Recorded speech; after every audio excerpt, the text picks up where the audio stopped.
So, why did I end up selling my Up GTI? Well, there are a few reasons, and we're going to discuss them here today. Hello everybody, and welcome back to another video on the channel. Today we are in my bedroom to discuss my Up GTI. So I'm going to discuss my ownership experience of the Up GTI, all the good things and the bad things, and then why in the end I ended up selling it. So let's start off with all the good things about my Up GTI. So I bought my Up GTI in 2018. Yes, so it was January 2019 I bought my Up GTI, and I owned it for 4 years. So I have a pretty good idea of the car, what was good about it and what wasn't so great. So at the time my Up GTI cost me just over £14,000, which for the car I got I think was really cheap and a really good bargain. I know the Up GTIs now are way more expensive than that, and I also think they've stopped making the Up GTIs now, so they're probably going to go up in value a little bit more. So yeah, it was a really cheap car for me to buy, for a GTI car anyway, that is. Also, running costs on the Up GTI, you'd be surprised how good they are. Being a 1 litre engine, 3 cylinders.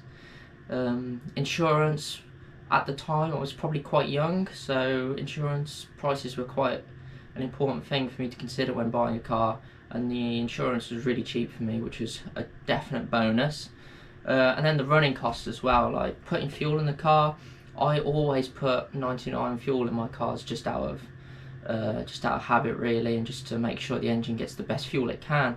And even then I wasn't spending that much money on it, although I wasn't doing crazy amount of miles. A full tank would last me quite a long time, and it was only around 45 quid, if that, to fill it up, which was definitely a nice bonus of the Up GTI. So the first thing that drawed me to the Up GTI, so I went to the Volkswagen dealership.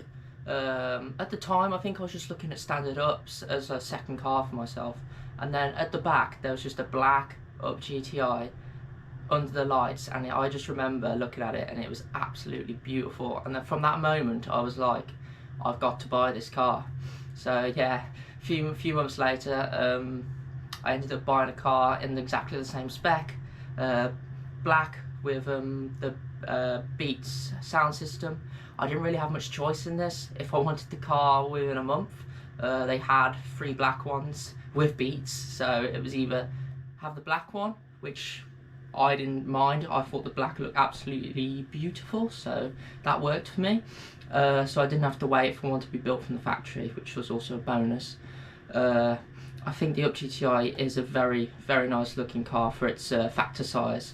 When you're considering the other options out there at that size, there's not too many options. You've got, there's a few more now, like the Hyundai, is it the i10N or something like that, and the Kia, I feel like, make a small car like that too now, but I can't be sure on the namings of them. So yeah, another good thing about the Up GTI is all the mods that are available for it now. So when I bought the car there wasn't too much available, but now you can go to so many places and get different parts for it.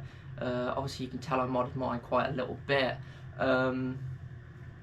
Yeah, so you've got Maxton making body kits, you've got suspensions from different companies, you've got Bilstein KW like myself, and a range of other manufacturers as well. So yeah, it's a very I feel like a very moddable car, which is nice. And then the drive and experience was just really, really good in this car.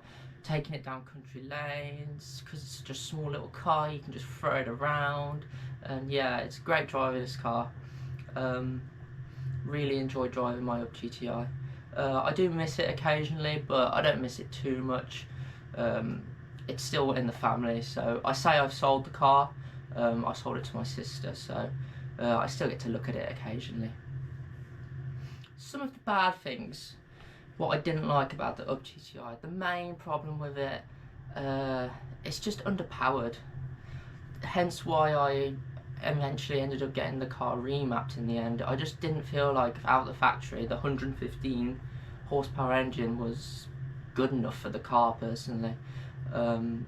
Yeah, it was okay if you're going through like some tight twisty lanes where you didn't really need the power, you can just use the momentum.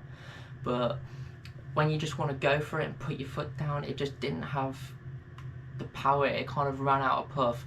Like, you get that burst of torque at the start, and then it would just kind of run out of puff, and then yeah. But not to say it's like a slow car.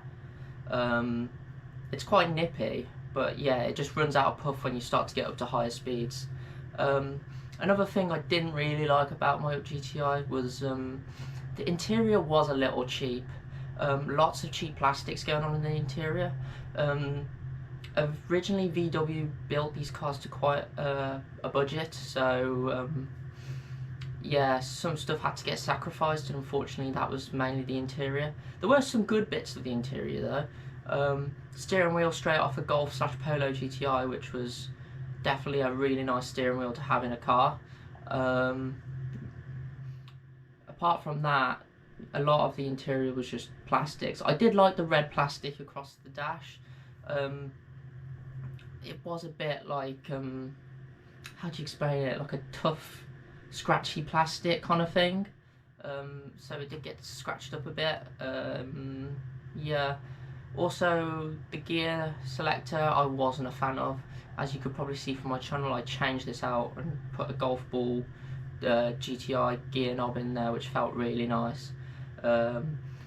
Yeah, and then the handbrake they decided to make leather, but then the gear gaiter they made out of like this fake leather stuff, so changed that as well. Yeah, the interior was definitely a low point for the GTI. Also, no Apple CarPlay, no touch screens or anything like that. You were just given a dock and you put your phone in the dock, which did work pretty well for me, to be honest. I didn't miss Apple CarPlay that much, so yeah. Also, the factory tyres on the GTI, this is a big one. They are so bad. I remember changing my tyres out to my Michelin Pilot Sport 5s, and going around corners you could just instantly tell the difference, how much more grip you've got. On the factory Goodyear tyres, they were like eco tyres, not designed for a performance car. I'm not sure if you could call the GTI a performance car as such, but it's a GTI. It deserves some good tyres on it. So changing the tyres on the GTI, it's like a must really. So if you are any kind of driver, if you want to take your car down some country lanes and throw it around some corners, you're definitely going to need some better tyres than the Eco Grip Goodyears, I think, that came on it from the factory.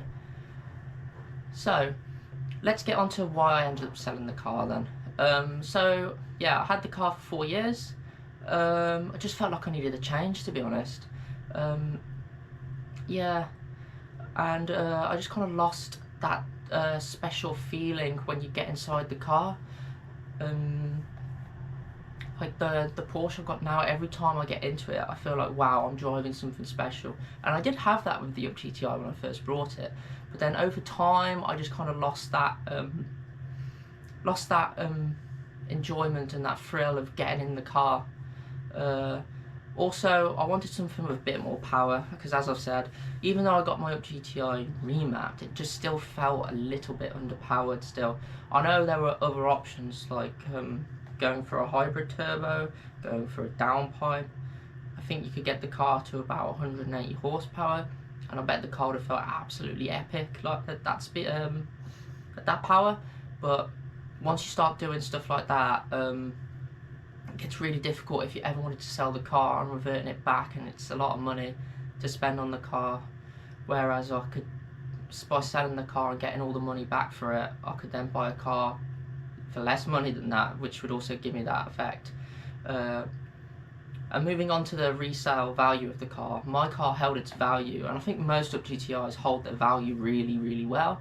I think at the time when I did sell the car to my sister, I'd done 13,000 miles in 4 years, which is like nothing.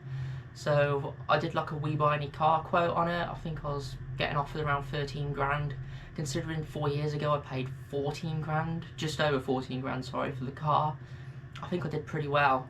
So that was definitely a big bonus and gave me a lot of money to put into another car. So for example, I ended up buying my Porsche Boxster. Cost me just under 9 grand. I've got a hell of a car there, and I've also managed to save a bit of money, as it is an old car, and I can put that money into maintenance and stuff like that. So yeah, I think that's pretty much summed up why I sold the car. Don't get me wrong, I loved the Up GTI. It was an amazing car, and I'll never forget the fun and the cool driving experiences I had in it. So if you want to hear a part 2 video where I discuss some of the modifications I did on the Up GTI, then please like the video and leave some comments in the description. I'll be happy to discuss all the modifications I did in the car, and what I thought was worth the money, what I think is not worth the money. So if you'd like to see that video, please like the video and leave some comments down below. That would be absolutely amazing. Thank you. And if you want to see some videos about my new Porsche, they should be popping up on the screen right now. And from that, I'll leave it here. Alright, bye for now, guys.